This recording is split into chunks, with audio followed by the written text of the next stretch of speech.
So right off the riff, I'm going to explain to you guys exactly what will happen and what you will notice. Carrying the presence of the Lord, the presence of God. And when you have it when you're young, it's going to continue to grow on you as you hold it and get older and gain more knowledge and experience over time. Like, bro, number one anyways, your spirit is going to really rattle people's demons. Like, big time. The better you get, the more mad the demons will get at you, if that makes sense. There's a time in my life where I would attract really negative people. And I was still on a different page than they were. But you're not quite at a spot where they will avoid you. They'll continue to come close to you to try to destroy you. But when you get strong enough and mature enough, and you have the presence of God in your life, it's going to get so strong to the point where these people can no longer even go next to you, bro. They can't. And they don't want to expose themselves either. They don't want to expose their demons onto you. Basically, they don't want to allow you to see them for what they really are. They want to hide it. But if you don't have the presence of God that is strong, you'll continuously attract these people that will come close to you and destroy you bit by bit. And something else. Little things is going to bother you. Like, you don't want no part of negativity. When it happens, if you were to feed into it, it will bother you. If you don't feed into it, it won't bother you. And as you continue to grow as a person and gain experience, you start to not feed into negativity at all. So eventually little things won't bother you. But if you're the type of person where little things can bother you, it's because your spirit is actually high. There's something in you that is really deep. So the littlest shit can affect you.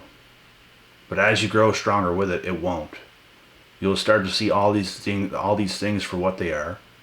Don't mind my lisp, because I don't fully have a lisp, but I got these things in my teeth, these Invisalign, and I talk a little bit weird sometimes. I'll say a funny word or something.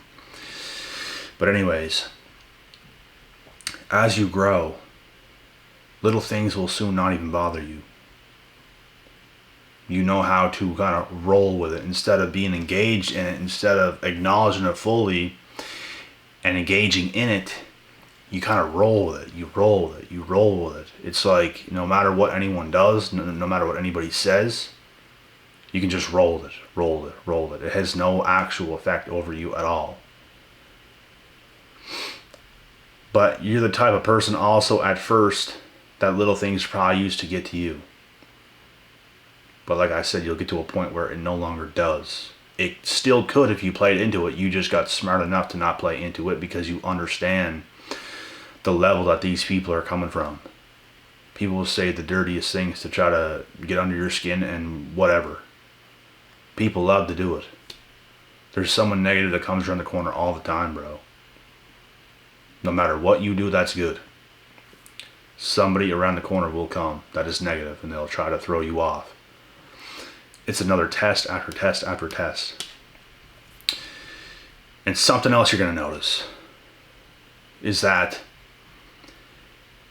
you no longer view people the same. Your outlook on human beings, your outlook on people in general, continue to change. You can't see these people as the same anymore. Places you go, the way you see people, it's just different. It's not the same as it used to be. It's because you've grown. You've grown to see the truth. You've grown to see the matrix and everybody in it. And as you continue to get better and you see newbies all the time, it's like you just see so many flaws and so many things that is wrong with everybody else. And it's something you don't want to get caught into, is trying to fix everybody else. I just try to, I'm looking past everybody, bro. That's kind of what I do. When I'm out and about, when I go to the gym, when I go to certain places, and a lot of people's trying to talk to me and stuff, I kind of just look past them. I'm not engaging with them. I'm not being on their level. Some people don't even like you because of that, bro. But I'm not playing your game. I'm on the level that I'm on. I'm not talking to you the way you want me to talk to you. This is something you will notice. There's levels to life. And as you grow, you're going to see everybody else's demons. You're going to see other people's lack of growth. And this is just how it goes. I view so many people different, bro. Not only do I view people different, I view death different. There's so many things that I view so differently. Like, when we were younger, bro, I don't know if you guys notice this, but people want to make death seem like such a huge ideal. Like, you should be sad. You should just be in tears. You should be affected for a long time. This should just break you down. It really don't have to be that way, man. And it doesn't make you a bad person if you're not that way. Of course you're going to feel some type of way if a close one or a loved one passes. Of course. But it doesn't have to be that intense to the point where you're just grieving for days all the time. You're thinking about it all the time. You're attached to that person, so it's like you should be this way. Death is more so something we have to be acceptant of. We can have our moment where it hits us like a ton of bricks, sure. But you have to learn to accept it. It's going to happen to every single person. So it's also something you're going to have to roll with. And there's really crazy people in this world that want to convince you, especially when we were younger, how you should feel as somebody else dies. People will try to teach you how to feel instead of letting you feel how you feel on your own. You guys understand what I'm saying? But when you have a strong presence of God, you're going to feel the natural way about death. And it's quite better. People that die don't want us to grieve over them, bro, unless you're a psychopath. There's literally people in the world, bro, that want you to be sad that they're dead. Be sad that I'm dead, bro. The closer to death that I get, the more I want people to not, like, be attached to me. My time is coming. I want everyone who was close to me, whenever I pass, to keep living a kick-ass life. Keep living your best life. I don't even want to have a funeral. I don't want people to come to my funeral and be crying over me. Nor do I want to go to other people's funerals. Why would we do that to ourselves? When animals die in nature, it hits them whenever their family, when someone dies, when an animal dies, they get left behind. You move on. You don't go visit them 3 days later. They're not there. They're gone. It's something you have to roll with. That, and like, the Matrix is crazy, bro. Funerals are a part of the Matrix. I don't care what nobody says. It is. And of course, we're humans. We're more advanced. We can do these things. But it's not natural, bro. And I like to live the natural way. That's me anyway. I understand why they have funerals, but it's like, it's not for me. I want to live a more authentic, natural way of life. And this is not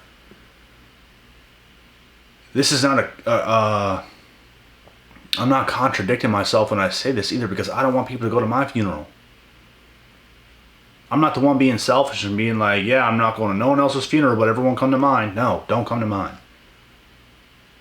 Because I know the right way of life. I know how things should be. I don't want to go to another funeral in my life. I went to one, I experienced it. I don't want to experience it again. It's probably the worst place you could possibly go to. It's like showing up to someone's death scene. If they got in a car accident, now you have to witness this and see their lifeless body. Not cool. If it happens right on the fly, then of course you witness it. That's a natural occurrence. You will grieve, you will feel some type of way. But then after that, life goes on. It doesn't make you a bad person. It's just life. And we will feel some type of way, but we don't have to. People expect us to just be completely broken people after someone close to us dies. It's not how things should be. You will be affected, you will be sad, but you don't have to be sad for centuries.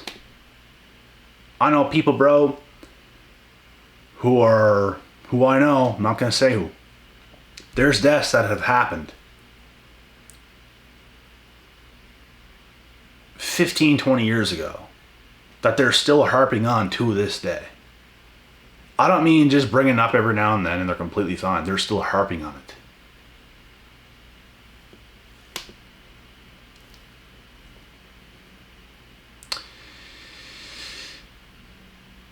They don't get it, man. They're the same people that want you to be terribly broken by any little things in life that happen. Because they're super fragile people. Super fragile people that let every little thing affect them and they have very unsuccessful lives. Life goes on. So if you have the presence of God in your life, you will understand this. You're going to feel how you're going to feel. You could feel broken for a short amount of time. If someone really close to you dies, it's going to affect you a lot. But as the years go on, you're not going to continue to grieve and whatever. You might have a moment where you think about them or something like this. It's normal, but you're gonna thoroughly move on. It's how it should be. No one should be stuck on us. I don't want people to be stuck on me for years, being sad over me. Our lives are going to come to an end, guys. It's what it's going to be. And I know probably 99.9% of you agree with this. Whoever does not, you're probably very fragile. You probably don't have the presence of God in your life. You're probably very weak. You pretend to be such a good person. But you're weak. And it's not good to be weak. Because you can't be a good person if you're weak. You really can't. Being a nice person, are nice and good the same thing? Because you can act nice but actually not be a good person. Being a good person is being a solid person, is being a productive person, is being a person that can value others, that has value within themselves, that can value others. If you don't have that,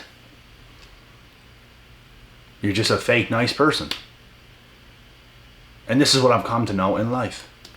And if you have the presence of God, you will understand this very, very, very direct. But anyways, something else. And I guess I've already talked about this one, but it's like, man, it's just the way you see people, bro. It's just completely different, really. A lot of these things tie into the same things, but you just can't view people the same. We're all taught how to treat people, how to be to people when we're young. How you should act in this situation, that situation, when you did not pick up these natural instincts by yourself. You were not given a shot, you were not given a chance to be able to think for yourself. People always want to push things on you and tell you how to act, tell you how to behave. That's the thing. And obviously some things are good. But you have to discard what is not good and keep what is good. We should definitely be taught not to kill people, not to steal, not to do crimes, not to commit felonies, whatever. 100%. But when something happens that is out of your control, You have to learn and pick up as you go on in life and become an adult how to be in certain situations yourself. You have to be able to think for yourself and not take into consideration everyone else's weak, piss-ass mindset. And I'm just being really real about it. That's really how it is. People want to shame you, bro, for not being as weak as them. Like, oh, why aren't you crying? This, and this. Why aren't you completely sad? Why the fuck do you want me to think how you think? Why do you want me to feel what you feel? That's you. That's not me. That's you. And that's just an example, but this is how people are, bro. It's almost like they're looking at you like a crime. Because you don't feel how they feel. You're just stronger than they are. And they can't understand that.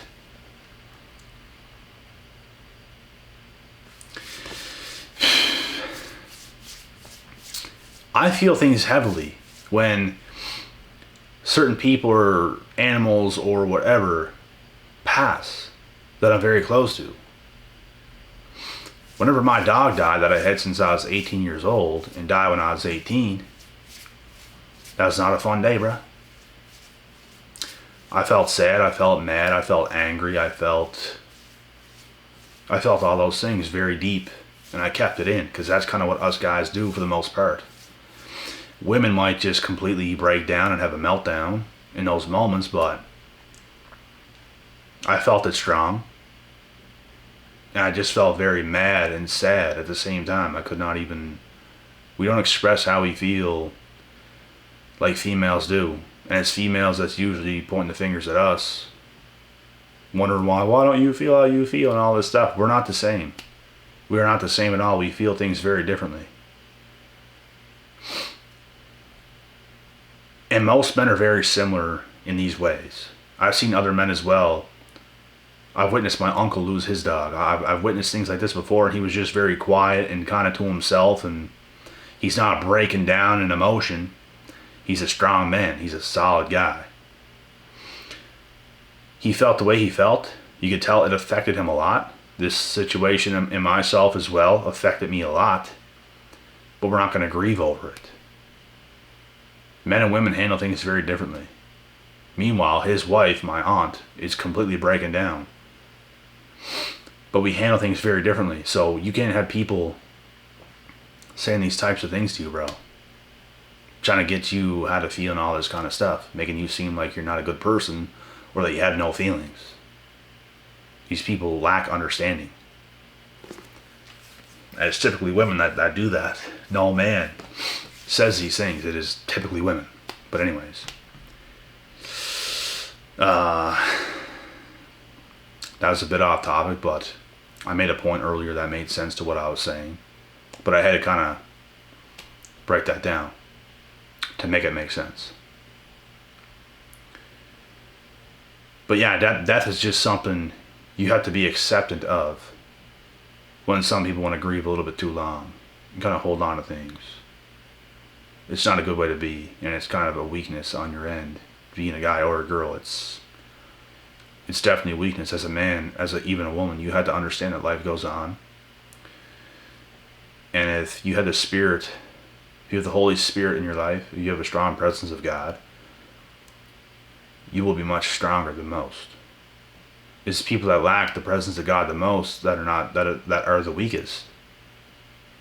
It takes true strength, especially in today's day and age where to have the presence of God in your life. It takes an immense amount of strength because there's so many things that do not have that. There's so many people, there's so many things. There's so many distractions that you could get yourself into that's going to leave the presence of God.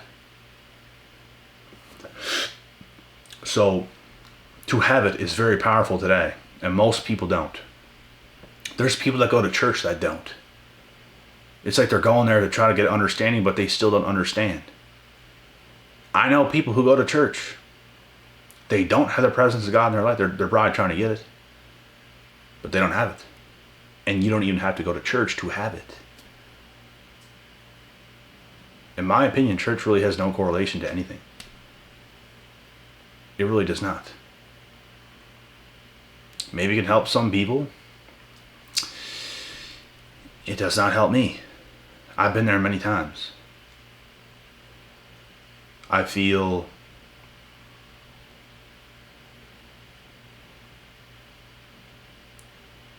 like I get further away. I feel when I go to a church, I don't get closer. It's more of a distraction. It's the same as school. Maybe not. This is just for me. I'm just speaking for me. Maybe some of you guys go to church and you might feel like it brings you closer to God, and it actually might. But my thing is like this. School also brought my intelligence down. Church brings my presence of God down. Social settings. Not only social settings, but places like that, where there's a bunch more people involved, I can't focus, bro. I easily get distracted. Easily. But when I'm by myself, or if I'm maybe around another person or a couple people at most that can also focus, that are not distractions, I feel closest to God. Not when I'm around a whole bunch of people, because I can feel into people's energies, bro. There's a lot of people in church that are not great people. Same as in school, a lot of clowns. My intelligence dropped immensely in school because of the way it's structured, because of the way it's done, because of the way things are. It was tough to learn. So that's how things are for me. And I know what works for me, and you have to know what works for you. Maybe church does work for you. Maybe you do feel closer by going to church. But not me. It's a complete opposite. Same with school. Some people thrive in school. Some people go to university and boom. You got a high paying job. You had a great job. It worked. Not for me. I feel like I came to earth to create. To do God's real work and not just take a pay cut, not just take a high paying job, a paycheck. I came to do the real work. To create. Not to consume, but to create. Everyone in school, they consume all this information that doesn't even really make sense. All to do a bunch of mindless work to get mindless paychecks. And it's the system. And I feel like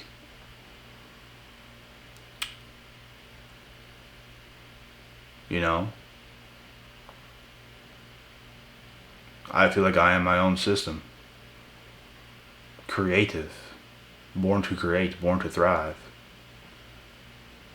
And every person is different. Some people cannot do what I do. I can't do what some other people do. Life is about finding out who you are, getting the presence of God in your life.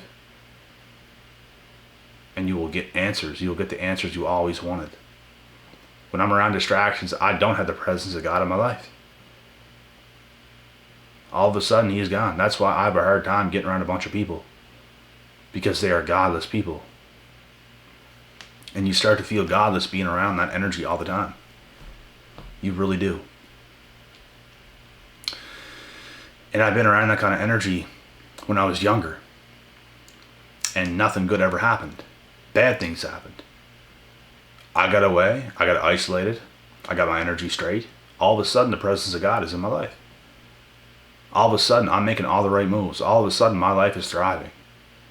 It's funny and amazing how the world turns, right? This all stems down to having the presence of God in your life. It's very, very important.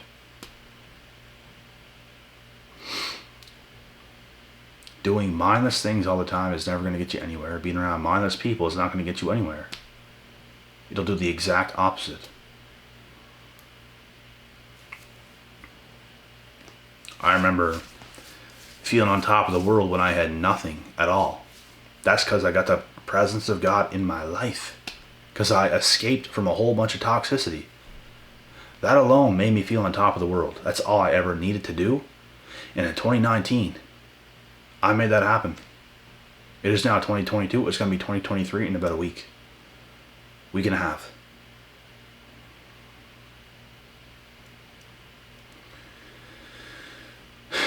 (2019, 2020, 2021, 2022). 4 years. 4 years of true alignment. It did not take me long to get true alignment. And it should not take you guys long to get alignment either if you're in the right position. If you can get away from certain things in your life that is holding you back. Friends that you should not have. Family members around that you should not be around. You might be codependent. You might not be able to afford your own place. I don't know. But if you can get yourself by yourself, you can get your energy right really quick. And you would be amazed at how fast your life changes for the better when you have the presence of God in your life. And not everybody else trying to tell you what to do and where to go and go to this university, go to that college, go get a job, do this, do that. You don't need none of that. The only thing you need to do if you find yourself lost is to be able to think for yourself. Truly think for yourself. Because you can't think for yourself if you're in a bad situation in life. You can't. You have to isolate yourself first. And then you can weave out the bad. And then you can slowly take in the good. And you know the difference. You're not blinded. You're not blinded by people. You're not blinded by society. You can clearly do the right things. And I cannot express enough how important it truly is. Without that, you have nothing. What are you going to do? What are you going to do? Oh, did your parents tell you to go get that job? Did your parents tell you to go to that college? You think that's a good idea, do you? You can't even think for yourself. You can't even think for yourself. That's step one. Once you can get down step one, then there's step 2, and then 3, and then 4, and eventually you will get it right. You'll get the right answers. And you'll end up being right where you want to be. And more will always come. Why? Because you have the presence of God in your life. Something else. Nothing is going to go unnoticed with you when you have the presence of God in your life. You will notice everything. You'll notice little things, big things, whatever. You're going to notice everything. You'll also notice people that don't have it. You'll notice people who have it. You'll be able to weave out the bad and the good very easily. You just simply notice everything to a T. It's very, very easy. Very easy. It comes down to you being on point. The more on point you are, the more you kind of see through everyone else's holes, everyone else's game. How they could do this, how they could do that to improve themselves and whatever. And like I said, don't even take the time or the energy to help most people, because most people don't want to be helped. Most people don't get it. They don't even want to get it. But anyways, I said just about enough in this video. And I hope you guys understand all this and can apply this, change your life. If you're not already doing that or are on the path, this could even help you on your path if you're not where you want to be. Because there's always next steps, there's always the next things, there's always things to avoid, there's always new things to do that can improve yourself. I'm 27 right now, and by the time I'm 35, it's going to be insane where I end up. Like I said, we're talking me on 4 years, like 4 solid good years of alignment. 4. To see what happens in 10. Crazy. I'm not even on 5, and that's halfway to 10. I'm not even on year 5 of true alignment. On year 5, it's going to be pretty damn big. On year 10, astronomical. And that's just the way life goes. The quicker you get in true alignment, the quicker your life can change for the better, the less time you will waste. Time is very precious. And the time that goes by is something we will never, ever, ever get back. And I